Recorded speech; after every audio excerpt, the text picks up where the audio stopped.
Somos el barco, somos el mar. Yo navego en ti, tú navegas en mí. We are the boat, we are the sea. I sail in you, you sail in me. The stream sings it to the river sings it to the sea sings it to the boat that carries you and me. Somos el barco, somos el mar. Yo navego en ti, tú navegas en mí.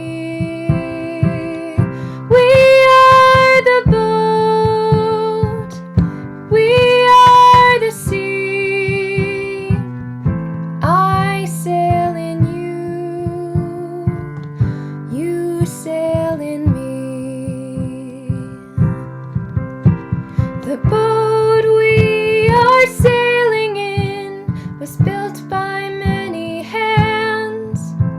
The sea we are sailing on, it touches every land. Somos el barco, somos el mar. Yo navego en ti, tú navegas en mí. We are the boat, we are the sea. I sail in you, you sail in me.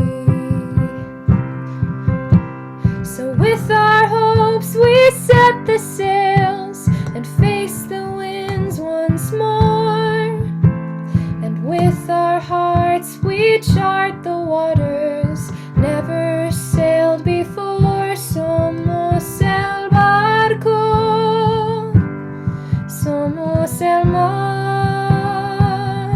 Yo navego en ti, tú navegas en mí. We are the boat, we are the sea. I sail in you, you sail in me.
what's happening in this gospel story. And then we're going to move to a time of sharing and reflecting together.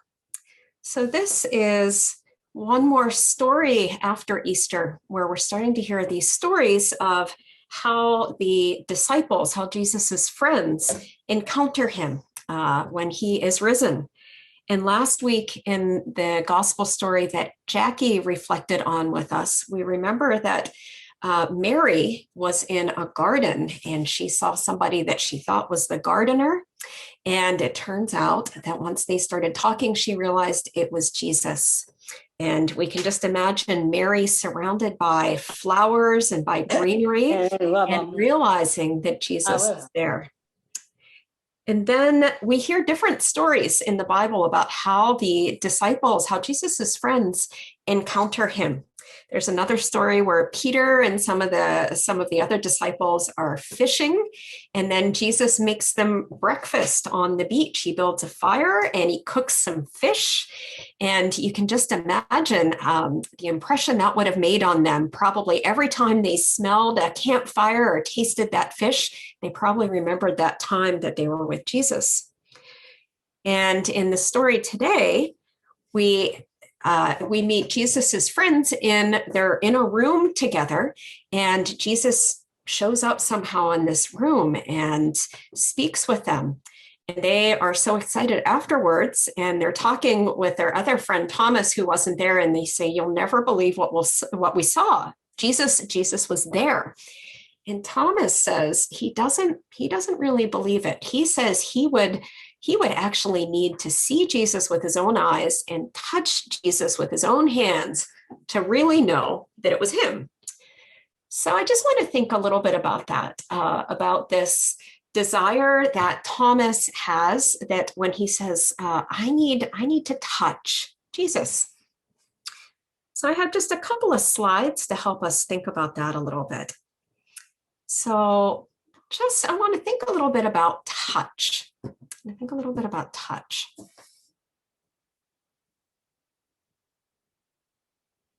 Is there one before that, Clara? That one. There we go. Yeah, here we have people just reaching. You have two people reaching out to touch each other. And touch is one of our senses that is the first. It's actually the first one that happens for us. We learned this when we were doing baby shower trivia, that touch is it's the first sense that grows in us when we're still a baby inside our mother's womb, that the little baby that's starting to grow, that the first sense they have is they sense their mother's heartbeat, and they can feel that sense. They can feel that sensation of their mother's heartbeat. And that's one of the first things that happens in us when we're growing into people. So that's just to say that it's a very deep sense. And it's also one of the last to leave us at the end of our life. They say that touch and hearing are our last senses to leave us. So touch is a really important way that we orient ourselves to the world. And if we think about it, where our skin that covers our body is always picking up lots of information from the world around us. And it helps us, our skin and all of these little nerve endings and receptors, they help us to receive information from our environment. And they help us to learn about objects that are around us. If something is hot or cold, or if it's sharp or prickly or soft or smooth, all of these things are things that we learn through touch. And if we didn't have this sense, think about it, we wouldn't be able to know, if we got hurt. If I cut my finger, I wouldn't have that sensation to tell me that my finger was hurt. I wouldn't know if I should wear a heavy coat outside or if I should wear a t-shirt, because I wouldn't be able quite to tell if the air was too hot or too cold. I wouldn't know the warmth of the sun on my skin or what it feels like to relax in a nice warm bath. All of these things come to us through touch. And it's not just our skin that's involved in touch, but also if we think about it, sometimes we say that I can feel that in my bones. We have a feeling that we sense really deep inside us, or we talk about a gut feeling, something that just we know really deep inside us. We can really feel it. So all of these things have to do with how we know where we are, who we are, and where we are in the world around us. So can we see the next slide, please? There we go. So there's 5 senses. So touch is one of our senses. We can also see with our eyes, or hear with our ears, smell with our nose, and taste with our mouth. And we know that our senses can work together in all sorts of ways to give us information about the world and help us know what's going on around us.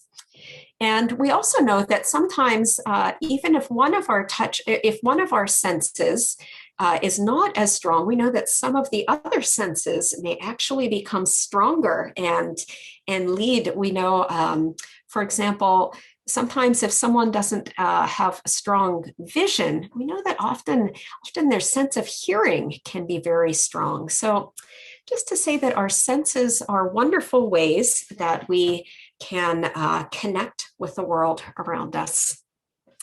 And this story with Thomas, remember Thomas says, I'm not going to believe until I see Jesus. And then actually what happens is Jesus shows up again. He doesn't wait and say, I'm not going to show up for Thomas. Jesus says, okay, Thomas, if Thomas needs to see me, and if he wants to reach out and touch me, you know what? I'm going to show up again, because that's going to help Thomas know. It's going to help Thomas know me. And I think this story is marvelous because it shows us that God wants to communicate with us in all kinds of different ways, and that God is so creative, and that God is always trying to be present to us in all sorts of ways, just to help us to know that God is near. So we have a little question for our reflection time. And I want to invite you to think about some of the ways that you have experienced God, that you have felt like God is close to you. And I am using that word sensed because I want to invite you to reflect on what did it look like? Was it something that you saw that made you feel close to God? Was it something that you listened to? Was there a certain smell or a taste that comes to you when you think about it? Was there something that you touched, or that something that you felt that helped you to know that God is near? In the church, we have, in sacramental traditions, we have things like water when you get baptized, or bread and wine that get shared at communion. Sometimes you light a candle, and sometimes there's the smell of wax, of beeswax, or the feel of oil. The oil is used in anointing when you're baptized, or in praying for healing. So it's all these different, those are just a few of the ways that happen, particularly in church. This year, we haven't been going to church really because we have been at home and we've been praying together in this way. But when we think about how God comes to us in our daily lives at home and with each other, there are all kinds of marvelous ways that God can come to us and that we can sense that God is near. So I want to invite you to think about what that might be for you. And there's 3 ways that we're going to take a few minutes now to do that. And one way that you can spend the next few minutes is by yourself reflecting on your own. Another way that you can reflect is with somebody who's sitting next to you. I see on some screens there are people sitting near each other, or maybe there's somebody in a different room in your house. So you can talk to somebody that's with you. And the third way that you can do that is you can actually, if you see somebody on the screen, you can call them on the phone and talk to them. Or because I know we have lots of folks on the call today that may be from other communities, what you could do is you could use the chat function. And I'll ask Trish if chat is enabled on the call right now. Can you use the chat function to direct message each other? So you can have a little chat back and forth with somebody privately. Okay, so 3 ways to connect with, or 3 ways to reflect over the next 5 minutes or so. 1 is quietly on your own. 2 is talking with somebody who's with you. And 3 is to chat or call somebody. Okay, so the next 5 minutes, reflecting of a time that you have sensed God's presence. And what did it look or sound or smell or taste or feel like? And we'll gather back in about 5 minutes. Okay.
Don't build your house on the sandy land. Don't build it too near the shore. Oh, it might look kinda nice, but you'll have to build it twice, or you'll have to build your house once more. Don't build your house on the sandy land. Don't build it too near the shore. Oh, it might look kinda nice, but you'll have to build it twice, or you'll have to build your house once more. You better build your house upon the rock and put a short foundation on a solid spot. Though the storms may come and go, the peace of God you will know. Don't build your house on the sandy land. Don't build it too near the shore. Oh, it might look kinda nice, but you'll have to build it twice, or you'll have to build your house once more.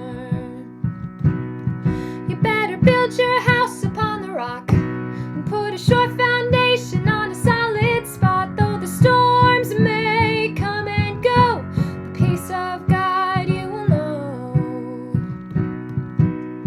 Don't build your house on the sandy land. Don't build it too near the shore. Oh, it might look kinda nice, but you'll have to build it twice, or you'll have to build your house once more. Don't build your house on the sandy land. Don't build it too near the shore.